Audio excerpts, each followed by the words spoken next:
Alors, chez Pedabox, on a pris le parti de fournir les tables de Seguin, donc les tables 1 et 2, ensemble, avec les signes graphiques donc de 1 à 9 et les quantités qui leur correspondent. Donc tout ce matériel-là est ensemble dans la même box. Donc la table de Seguin 1 et la table de Seguin 2 servent à apprendre le nom des nombres. Moi, j'ai pris le parti d'utiliser, donc de mettre comme objectif d'apprendre à nommer les nombres, mais aussi de leur associer la quantité correspondante pour que les enfants visualisent bien à la fois le nom, ce qu'il représente, et comment on le constitue. Donc, pour la table de Seguin 1, l'enfant donc range les symboles dans l'ordre de la frise numérique. Et ensuite, on va constater, par exemple, que souvent ils connaissent ce nombre-là. Donc ils vont me dire, ça c'est 10. Donc on va associer 10, on va constituer la quantité correspondante. Et je vais leur dire que 10 unités, c'est la même chose qu'une dizaine.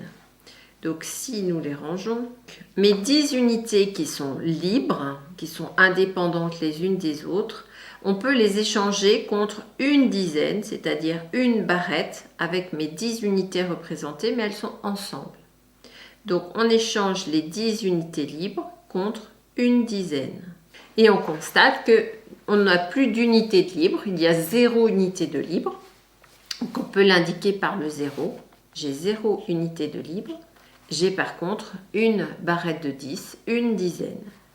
J'ai une dizaine et 0 unité de libre. Et ensuite, on continue. Donc, pour constituer 11, 11, c'est 10, ça représente 10, et encore 1, une unité de libre. Donc, quand je vais vouloir fabriquer le 11, j'ai bien une unité de libre,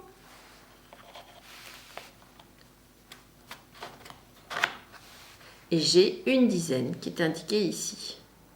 Ça, c'est 11. 11, c'est 10 et encore 1. Et ainsi de suite. Ce qui permet à l'enfant, souvent quand il compte sur la frise numérique dans la classe, il est embêté parce qu'il y a des nombres qu'il ne connaît pas et donc il ne peut pas avancer sur sa frise numérique.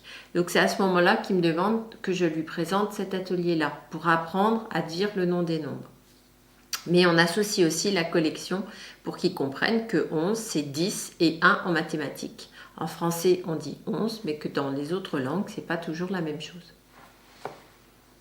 Donc là, on a constitué donc la collection de 10 jusqu'à 19 et l'enfant est capable de constituer la collection qui correspond au symbole et inversement de me dire que 13 par exemple, c'est 10 et encore 3. C'est la même chose qu'une dizaine et encore 3 unités de libre.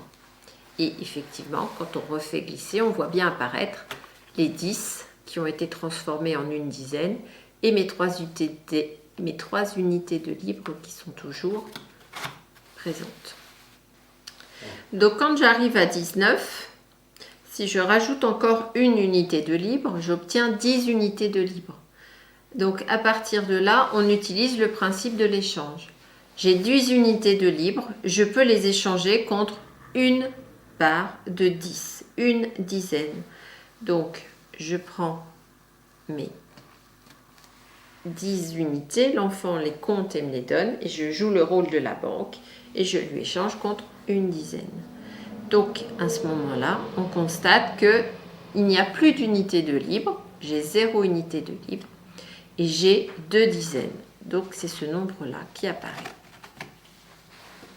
On peut matérialiser les 0 unités de libre en mettant le 0 pour leur montrer que c'est 0 unité de libre et 2 dizaines. Et on continue.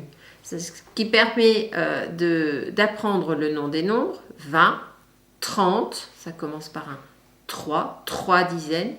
40, 4 dizaines. 50, 5 dizaines. 60, 6 dizaines. C'est à ce moment-là que souvent ils ont un problème pour se souvenir du nom qui va venir après. C'est-à-dire que quand ils sont arrivés à 69 et qu'ils ont donc constitué leurs 6 dizaines, et leurs 9 unités de libre. Si je rajoute encore une unité, j'ai 10 unités de libre. Donc je les échange. Je prends mes 10 unités de libre que j'échange contre une dizaine. Et pour qu'ils apprennent à se souvenir du nom de ce nombre-là, je leur mets comme ça. Ça, ils se souviennent que c'est 60. J'en ai 60 et encore 10. 60, 10. Mais si je compte le nombre de dizaines, j'ai bien 7 dizaines. J'ai 7 dizaines. Je n'ai plus d'unité de libre. J'ai 0 unité de libre. Ce nombre-là s'appelle 70. Et on continue. Quand on arrive à 79, j'ai 79. Donc il est identifié ici. 79. Si je rajoute une unité de libre, l'enfant compte et constate qu'il a 10 unités de libre.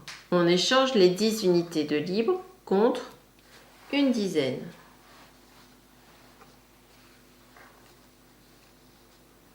Et pour se souvenir de cette collection, on fait des paquets de 20. Et je leur présente en leur disant un paquet de 20, 2 paquets de 20, 3 paquets de 20, 4 paquets de 20, 1 20, 2 20, 3 20, 4 20. Ce nombre-là s'appelle 80. Il correspond à 0 unité de libre et 8 dizaines. Si on les défait, effectivement, l'enfant peut constater de lui-même qu'il y a bien 8 dizaines. Donc ce nombre s'appelle 80. Et de même, quand on va arriver à 90, je laisse mes 4 paquets de 20 ensemble et je rajoute ma dizaine. Et je lui explique que ce nombre s'appelle 80 et encore 10. 90. C'est un moyen mémotechnique que les enfants reprennent souvent dans la classe quand ils comptent sur la frise numérique et qu'ils ne se souviennent plus, ils viennent utiliser les dizaines pour les représenter comme je leur ai appris pour s'en souvenir.